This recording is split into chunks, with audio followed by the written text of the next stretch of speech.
Objektif video SSR kami ialah membincangkan faktor berlakunya gangguan seksual, memerihalkan kesan ataupun implikasi kepada mangsa gangguan seksual, mencadangkan langkah memerangi gangguan seksual.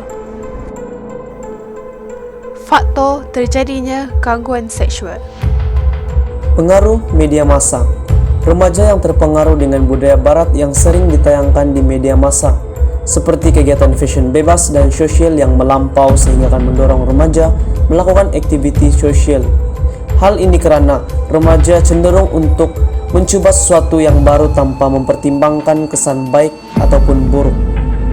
Personaliti si mangsa.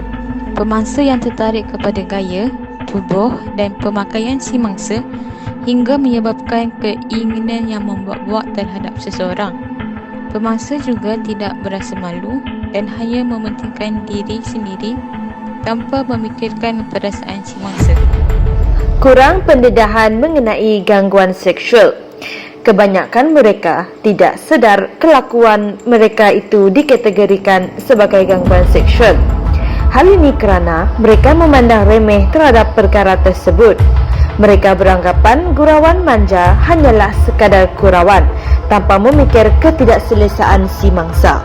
Kurang didikan agama. Remaja kurang penghayatan tentang ilmu agama serta mengamalkannya dan mengambil mudah terhadap sosial sehingga melakukan kegiatan gangguan seksual yang sama sekali tidak diajar dalam mana-mana agama sekalipun.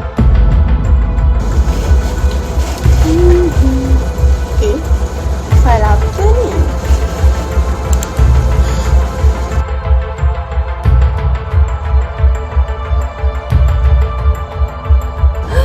Banyak kan kes yang telah dilaporkan? Jadi, apa kesannya pada seorang individu tu? Kesan gangguan seksual. Kesan psikologi adalah seperti mangsa akan hilang motivasi. Dengan ini, kemungkinan besar individu tersebut juga akan mempunyai perasaan untuk membunuh diri, mengasingkan diri dan suka berada perseorangan. Hal ini dikatakan demikian kerana mereka akan mengalami kemurungan dan trauma. Ada juga mangsa yang akan merasa rendah diri dan bersalah serta dirinya tidak lagi sempurna seperti sebelum gangguan seksual dan menjijikkan.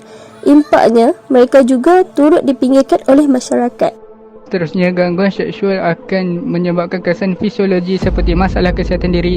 Hal ini dikatakan demikian kerana mangsa gangguan seksual akan mengalami sakit kepala, gangguan tidur, hilang selera makan dan lain-lain selepas mengalami gangguan seksual. Perlakuan tersebut adalah disebabkan oleh mangsa berasa terganggu dengan apa yang berlaku ke atas dirinya sehingga ia sentiasa memikirkan perkara tersebut secara berlebihan. Selain itu, dari segi emosi, mangsa gangguan seksual akan menanggung malu kerana masyarakat akan memandang serong terhadap mereka. Dengan ini, mereka juga akan hidup dalam ketakutan mengenangkan perkara yang telah berlaku dan takut untuk meneruskan kehidupan seperti dahulu. Secara tidak langsung, ia akan memberi kesan negatif terhadap kejayaan individu tersebut. Sebagai seorang warga yang prihatin, pasti ada cara-cara untuk menangani masalah gangguan seksual dalam golongan remaja. Jom kita tengok cara-cara tersebut. Memakai pakaian yang sopan, berkawan secara sihat, percayakan ibu bapa, mewujudkan persekitaran anti gangguan seksual. Remaja perlu diperkenalkan dengan aurat dan mereka perlu menjaga tubuh badan mereka daripada dipertontonkan kepada orang ramai. Mereka juga perlu faham bahawa alat sulit mereka merupakan sebahagian daripada aurat dan tidak boleh disentuh oleh orang lain.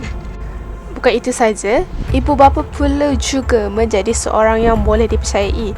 Maka amatlah penting untuk kita menunjukkan kasih sayang dengan melayan mereka sepenuh perhatian.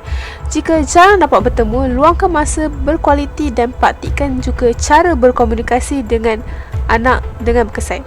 Tidak kisah di mana sahaja, sama ada sekolah, tempat kerja maupun universiti, pihak berkuasa perlu bijak dalam mengenali masalah gangguan seksual dengan mengadakan kempen-kempen kesedaran, iaitu memperkenalkan apa itu gangguan seksual dan bagaimana perbuatan itu dikategorikan sebagai gangguan seksual.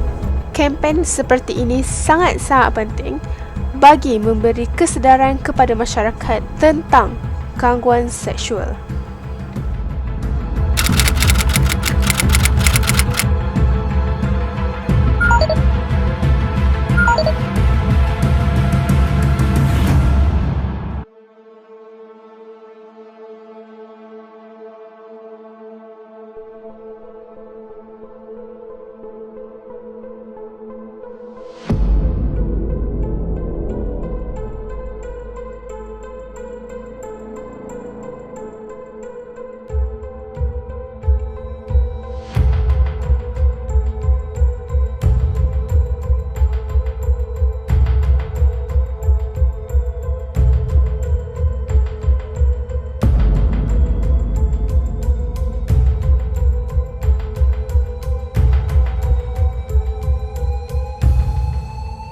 Tuntasnya, serangan dan gangguan seksual boleh berlaku kepada sesiapa sahaja.